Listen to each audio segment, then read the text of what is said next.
مرتضى منصور طالع بيقول محدش يقدر يعزلني، واللي عايزين يهدموا النادي كتار، لكن انا واقف لهم بالمرصاد. وطارق يحيى طالع بيطبل لمرتضى منصور وبيقول له احنا وراك يا سيادة المستشار.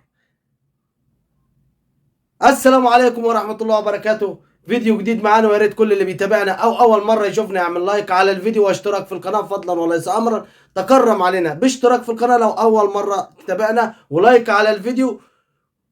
والاهلي يا سادة صفقة جبارة في يناير بعد تأكيد مارسيل كولر المدير الفني من او لمجلس الإدارة.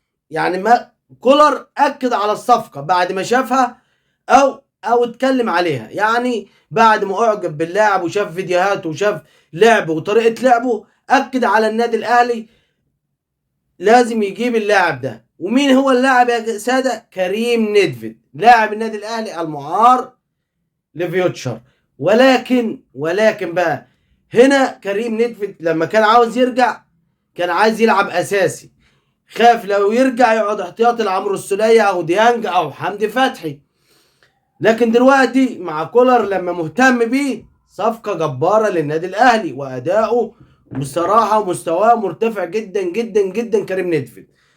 وكريم فؤاد نجم الاهلي الجديد، هداف النادي الاهلي الجديد، الله اكبر عليه ما شاء الله، ترتفع اسهمه في الدوريات الاوروبيه وسعره في ازدياد. ولكن كولر مهتم بيه وقال لك لسه ما جابش كل اللي عنده. ده مين؟ ده كريم فؤاد يا جدعان. ان شاء الله هيكون له شأن كبير، وخصوصا بقى دلوقتي كل ما بيلعب في مباراة بيسجل اهداف. سجل في كاس مصر، وسجل في الدوري، وسجل في السوبر، وما شاء الله عليه. ان شاء الله باذن الله في تقدم لقدام النادي الاهلي.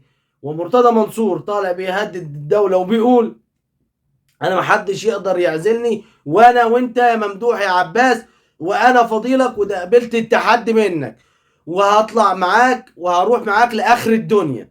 ليه يا عم مرتضى انت بتقول له كده؟ علشان ممدوح عباس كان رافع قضيه على مرتضى منصور ان هو هيعزله من رئاسه نادي الزمالك بعد الحكم بشهر حبس بقضيه الكابتن محمود الخطيب. لما القضيه حكمت للكابتن محمود الخطيب، حكمت على مرتضى منصور. دلوقتي ممدوح عباس كان رافع قضيه، ولكن رفض الطعن اترفض. فطلع بقى صدق بقى ليها فرصه. وطبعا جالك ايه؟ طارق يحيى وطالع بيقول له احنا وراك يا سيادة المستشار ولا يهمك، ودوس زي الشرقاوي برضو ما طلع خبط امبارح وقال لك ايه؟ وقال لك انا سيادة المستشار هو الاب الروحي ليا. ويا سادة البرازيل تتأهل او تصعد لدور ال 16 بعد الفوز على سويسرا في مباراة مجنونة من كرة القدم. وافريقيا تحتل كأس العالم بعد الأداء المشرف اللي ظهر به المغرب، وظهرت به غانا، وظهرت به الكاميرون. وإن شاء الله بإذن الله كل التوفيق للمنتخبات المشاركة الإفريقية والعربية في كأس العالم. وما تنسوش الاشتراك في القناة ولايك على الفيديو، والسلام عليكم ورحمة الله وبركاته.